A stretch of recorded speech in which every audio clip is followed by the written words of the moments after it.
नमस्कार दोस्तों, Pinchoo motivational YouTube channel में आपका दिल से स्वागत है। दोस्तों, मानव जीवन बहुत कष्टदायक है। जीवन में बहुत सारी समस्याओं से जूझ रहे हो तो आज की कहानी में हम एक ऐसे व्यक्ति को देखेंगे जो अपने जीवन में बहुत सारी समस्याओं से जूझ रहा था। ये केवल उसके सोचने के तरीके की वजह से था। उसे लगता था कि मानव जीवन बहुत कष्टदायक है। वो सोचता था कि पशु का जीवन इंसानों से बेहतर है क्योंकि उन्हें इतनी समस्याएं झेलनी नहीं पड़ती। हम इंसानों को सदा चिंताएं सताती रहती हैं, वो आनंद से जीवन जीते हैं। तो आइए इसे एक कहानी के माध्यम से समझते हैं। बहुत समय पहले की बात है। एक निर्धन ब्राह्मण था। वो दिन भर गांव-गांव भटक कर जो कुछ भिक्षा टन कर लाता, उसी से उसका और उसके परिवार का गुजर बसर होता था। परिवार में मात्र पति पत्नी और पुत्र थे, परंतु कभी कभी भिक्षा मिलती तो कभी नहीं, जिससे किसी प्रकार पेट भरता। वे कभी पूरब के गांव में भिक्षा करने जाते, कभी पश्चिम के गांव में, कभी उत्तर जाते, कभी दक्षिण। यही उनका काम था। बेटा बड़ा हो रहा था, उसकी शिक्षा शुरू होनी थी। उससे पहले यज्ञ पवित्र करना जरूरी था। लेकिन यज्ञोपवीत का खर्च कैसे जुटाया जाएगा और 7 ब्राह्मणों का भोजन किस प्रकार संभव होगा। ब्राह्मण जब सुबह सुबह पूजा पाठ कर भिक्षा को निकलते, तब ब्राह्मणी रोज बालक के यज्ञ के बारे में याद दिलाती। एक दिन ब्राह्मण ने उसकी पत्नी से कहा कि ऐसे नहीं चलेगा, मुझे इंतजाम के लिए नगर की ओर जाना पड़ेगा। उसकी पत्नी ने उसे एक भिक्षा पात्र का ठेला बांध दिया और विदा किया। वो ब्राह्मण काफी सीधा और भोला था। ब्राह्मण अनजान रास्ते पर चलते चलते थक गया था और शाम भी हो गई थी। वह एक विशाल पेड़ के नीचे बने चबूतरे पर अपना गमछा बिछाकर सो गया। वो काफी थक गया था, इसलिए सोते ही उसे नींद आ गई। संयोग से उसी राह से विधि और विधाता पंछी रूप में भ्रमण कर रहे थे। थोड़ा आराम लेने के विचार से पेड़ पर बैठ गए। पेड़ के नीचे सोए निर्धन ब्राह्मण को देखकर विधि ने विधाता से कहा, देखिए ये बेचारा गांव-गांव भिक्षा टन करता है, जिससे पेट भी नहीं भरता। अब बेटे का उपनयन संस्कार सिर पर है, कैसे करेगा? क्या आपको इस पर दया नहीं आती है? विधि की बात सुनकर विधाता ने कहा, हे भाग्य, सबको अपना कर्म फल भोगना पड़ता है। सुख दुख तो लगा ही रहता है, परंतु यदि आपकी तरह मुझे भी अगर दया आने लगे तब तो दुनिया से सारे दुख खत्म हो जाएंगे।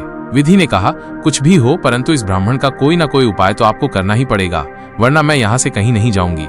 विधाता ने कहा, इसी को कहते हैं त्रियाहट। विधाता ने उन्हें एक झोला दिया और कहा, भाग्यवान लीजिए, यह झोला उसके सिरहाने पर रख दीजिए, इसमें मिठाइयां हैं और इसी से उसका दुख दूर हो जाएगा। विधि ने वो झोला ब्राह्मण के सिरने रख दिया और उड़कर चले गए।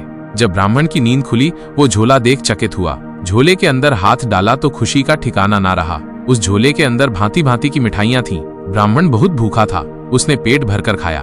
खाने के बाद भी झोला भरा का भरा था। उसने सोचा कि जब ये जादुई झोला मिल ही गया है तो अब शहर क्या जाना। वो लौट पड़ा अपने गांव की ओर। लौटते वक्त शाम हो गई थी। तब ब्राह्मण को एक हलवाई की दुकान दिखी। उसने चचा कि वो आज रात तो रुक जाएगा। हलवाई ब्राह्मण को पहचानता था। वो पहले भी भिक्षा करने आता था, परंतु आज उसने भीख नहीं, मात्र रात गुजारने को रहने की जगह भर मांगी। ब्राह्मण वो पर ठहर गया। ब्राह्मण की प्रसन्नता देख हलवाई को अचरज हुआ। आखिर क्या कारण है कि सदा दुखी रहने वाला ब्राह्मण आज बहुत सुखी लग रहा है, खाना भी नहीं मांग रहा है। हलवाई की नजर उसके झोले पर पड़ी। रात को जब ब्राह्मण गहरी निद्रा में निमग्न हो गया, तब हलवाई उसके पास आया और आहिस्ता से उसका झोला उठा लिया और झोले को लेकर अपनी पत्नी के पास गया। और दोनों ने झोले के अंदर देखा तो उसमें से बहुत सारी नायाब मिठाइयां थीं। दोनों पति पत्नी ने मिलकर सारे बर्तनों में मिठाइयां भरकर रख ली और फिर झोला ब्राह्मण के सिरहाने जैसा था उसी तरह रख दिया। सुबह सुबह ब्राह्मण उठा और अपना झोला लेकर गाँव जाने लगा। वह 1-2 दिन में खुशी खुशी अपने घर लौट आया।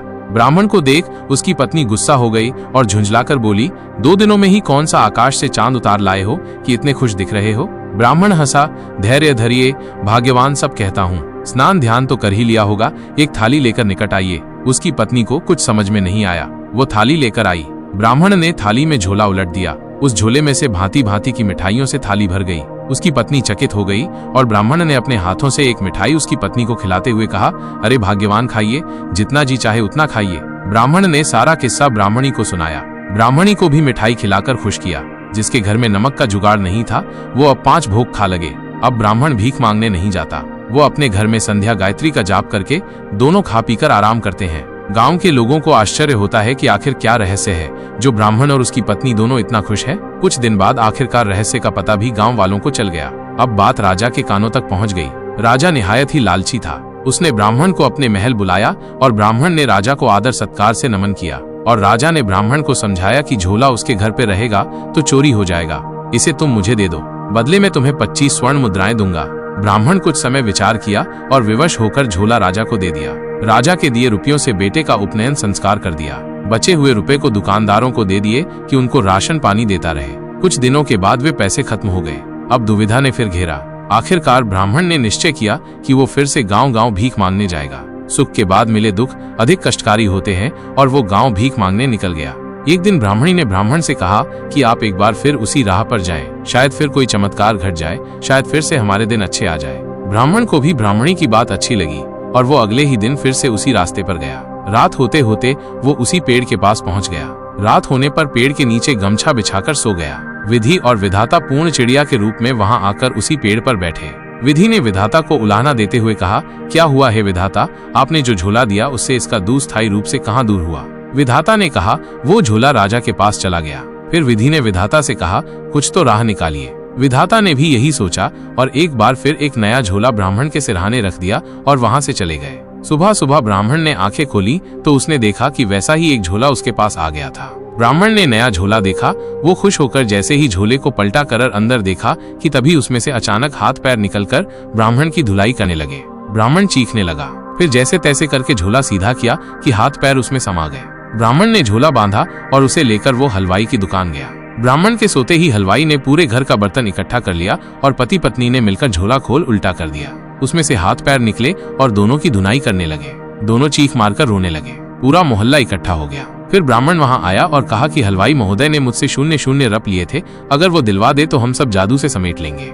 हलवाई और उसकी पत्नी ने डरकर रुपए ब्राह्मण को दिए। फिर ब्राह्मण ने झोले का मुंह सीधा किया, हाथ पैर सिमट गए। ब्राह्मण अब झोला लेकर खरीदारी करने लगा। गांव के लोगों को लगा कि अब की बार ब्राह्मण को रुपयों का झोला हाथ लगा है। उसकी खबर राजा को भी लगी। उसने ब्राह्मण को बड़े ही आदर से बुलाया और उसकी खूब आओ भाव की। इस बार उसने झोले की जगह 4 गांव लिखने का वादा किया। दान पत्र लिखकर राजा ने ब्राह्मण के हाथों में दिया और राजा झोला लेकर कहोशी से अंदर जाकर अपनी पत्नी को बुलाया और झोले का मुंह खोलकर उसे उल्टा कर दिया। झोले में से हाथ पैर निकले और इन्हें पीटने लगे। राजा रानी चीखने चिल्लाने लगे। तभी सिपाही दौड़े आए और सिपाही को भी पीटने लगे। तब राजा ने ब्राह्मण से मदद की गुहार लगाई। तभी ब्राह्मण ने कहा, महाराज, यदि आप मेरा पहला वाला झोला दे दे तो शायद मैं आपको इस संकट से बाहर निकाल लूं, क्योंकि ये झोला दूसरे झोले का जुड़वा भाई है और जब तक इसका भाई अर्थात दूसरा झोला नहीं मिलेगा तब तक ये नहीं रुकेगा। राजा ने तुरंत झोला लौटा दिया। ब्राह्मण ने दूसरे झोले को सीधा किया कि हाथ पैर उसमें समा गए। तब जाकर राजा रानी और सिपाहियों को लात घूस से छुटकारा मिला। राजा ने पहले वाला झोला ब्राह्मण को दे दिया। ब्राह्मण खुशी खुशी अपने घर आया और झोले की कद से ब्राह्मण और उसकी पत्नी काफी अमीर हो गए। फिर कुछ दिन बाद विधि और विधाता ने देखा कि अब तो ब्राह्मण की सारी परेशानियां दूर हो गई हैं। सो विधाता ने अपने दोनों जादुई झोले को वापस ले लिए और चले गए और इधर ब्राह्मण और उसकी पत्नी सुख चैन से अपना जीवन काटने लगे। दोस्तों, आपने आज के इस वीडियो से क्या सीखा वो मुझे आप कमेंट में बता सकते हैं। इसी के साथ में उम्मीद है कि आपको आज की वीडियो पसंद आई होगी, तो इस वीडियो को उस इंसान को शेयर करें जिससे ये कहानी सुनने की जरूरत है और उसी के ठीक बाद चैनल को सब्सक्राइब करें। तो चलिए फिर मिलते हैं ऐसी एक और नई वीडियो में एक नए मैसेज के साथ। तब तक के लिए अपना ख्याल रखें। धन्यवाद और नमो बुद्धाय।